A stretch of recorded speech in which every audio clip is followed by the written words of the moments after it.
You hire a female prostitute, tell her to meet you at a fancy restaurant, and ask her to pretend to be your colleague from the bank. Hire a male prostitute and tell him the same thing. You sit at a table next to theirs and listen to their conversation. Story 1. The coverlet stuck to my skin wherever it touched. It looked to be fine silk, ordinarily sewn, though nothing was what it seemed in La Silhouette. The vintage of the wine in the adjoining restaurant, let alone the year stamped into the stones along the exterior, were more a curate of luxury than the real thing. This was the kind of place you brought an escort on a budget, in your suit of fine polyesters, ordinarily made. The sex was real. That much was certain. The perks of this job were beneath the sheets, however cheap the bedding.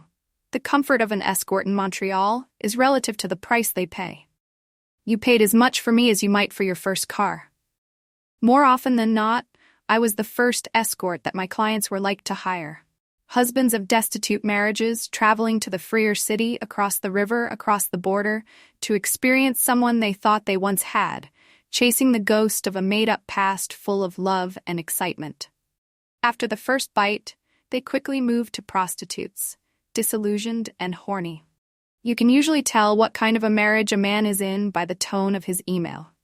The first email always reads the same way: polite, yet masked in sexual appetite and tired, and come-forward attitude best left reserved for la bombe at last call. It was not a place you wanted to be, but a place you find yourself without knowing why. The second email was what defined them. What they wanted, when they wanted it, how much they could pay for it. Nothing flattering, nothing superficial, just straight brass tacks. Their whole married life was told in that second email, whether the marriage was failing due to money, sex, or simple lack of passion. Usually, it was sex. Mr. Chicago was different. His first email read like a loan agreement, full of everything but emotion. All the details of his request were laid out like a whore lined up at the gates, and all without even the presumption of intimacy. Here was a man who had bought a car before, and on his own money, no doubt. Yet if it was sex or lack of passion the Mr. lacked, he made no show of it. Double your regular pay to pretend to be my banking colleague. That much to sit across a table and talk assets and dividends. I was hooked, and found myself filling in the sultry aspects of our conversation that Mr. Chicago had left out. I'd prefer you in a suit. I'll see you soon. Look official. I pulled the coverlet up to the nape of my neck. I felt more naked in that suit than I do now. It was so well made it might as well have been bet on. It was likely I would never wear it again, though seeing as all costs were included in Mr. Chicago's outline, I was likely not to care. The modest, light charcoal skirt was not something most husbands cared to see on a business trip. I met Mr. Chicago outside of business hours in the seemingly classy restaurant of La Silhouette. The sky was gray and grayer, though inside the restaurant the light was a warm tease of gold and orange. Champagne chair and champagne tablecloths were laid out in the room, and champagne buckets and champagne bottles adorned them. Ours was rosy, almost purple in color, and the top was a twist-off that the waiter obliged to open. Mr. Chicago was late, though he walked into the room as if he was always on time. I watched him adjust his sweet coat and tie in the foyer and then flick a strand of hair behind his ears. He isn't half ugly, I thought. After a few words with the matron, he spun toward the open archway of the room and cantered in decidedly. He gazed about in search of his actor, more highly paid than most. He couldn't remember where he had told me to sit, that much was clear. As he made his way through the tables, he bumped several of the other patrons.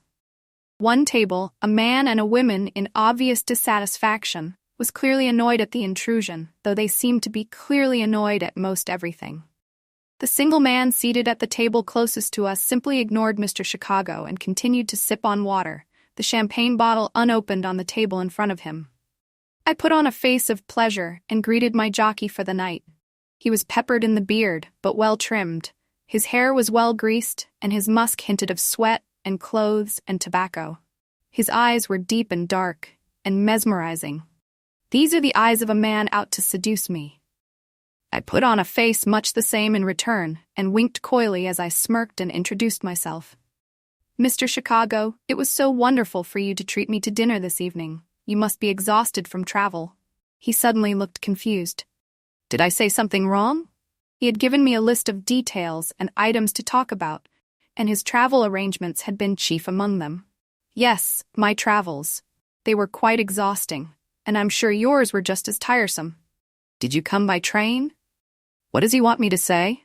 Yes, I arrived early this afternoon. Fortunately, the construction in Toronto was completed last week. That seemed to disarm him. Thank God for public broadcasting. If he wanted me to lie about everything, he came to the lost, well-informed liar on the block. An escort hired to lie is like a poker shark hired to gamble. How is your family? Is Chelsea settled into her new school? Yes, she's loving it. She misses her friends, of course, but she'll find new ones. But of course, you would know all about that. His eyes are lying to me. It was as he were the one hired to lie, the way he's doing it. Who pays this much for a horse just be put on the saddle himself? We traded laid-out pleasantries until they were exhausted. It seemed like for every detail I inquired about, he was curious of the exact same thing. The first act was clumsily written, it would seem, though avidly acted. At least if he fucked like he talked, I might get off without having to fake it. We ordered 4 courses. The aperitif came and went, and the conversation turned to business. Brostax, long-winded words. Soup and salad were arriving as Mr. Chicago turned the conversation towards the bread and butter of our meeting. I understand that without the right investors, this newest portfolio might flop. What exactly is Charlie thinking? I would much prefer you take the lead on this one, if I may be frank. The man sitting at the table near us chuckled quietly. Yes. Well, to be honest, I thought maybe it was best if you approached him on the subject. It would not do for me to seem presumptuous. You know my relationship with Charles, I said, all the while watching our neighbor. What is he laughing at? His only entertainment is the ice melting in the bucket in front of him. I do appreciate your support. Perhaps we could talk of this later? I don't have all the details in front of me. He pawed at his pants, clearly anxious to pull out his cell phone.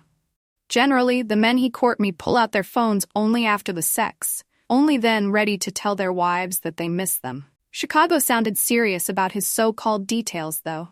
What kind of a man writes a cheat sheet for a paid date? Perhaps we can discuss these ventures after our dinner, I ventured. He seemed to light up at that. It was a gamble, to be sure. Mr. Chicago had specifically asked that we not openly talk of sex in any way. He said nothing about suggesting it, though, and at this point I was antsy to change the subject. I knew nothing about investments. I had none.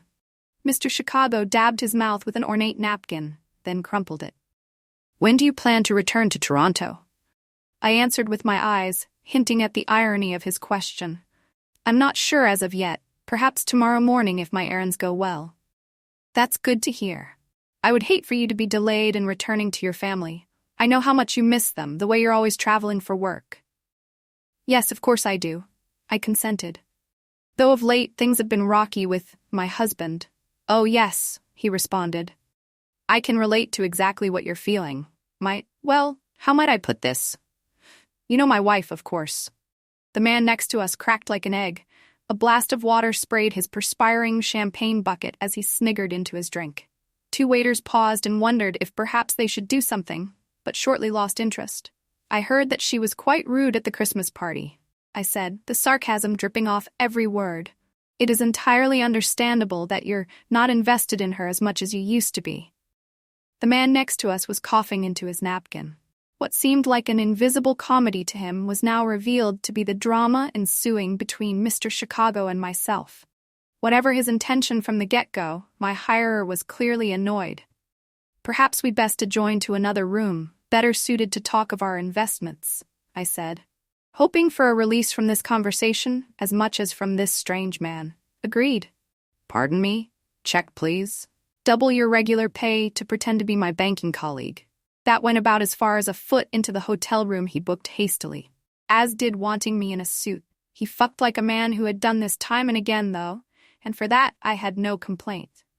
He fucked like a man betting on his last dollar, or like a horse galloping toward a moving finish line. He fucked like he wanted me, though not knowing what for.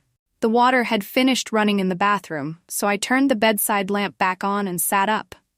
I let the coverlet fall down to my waist and put a sultry look on, brushing through my hair with my fingers quickly. It might serve not to beat around the bush working on the streets, but an escort had to play a game of courtesy first. Keep invested until the wallet was out, and you were sure to turn a better profit.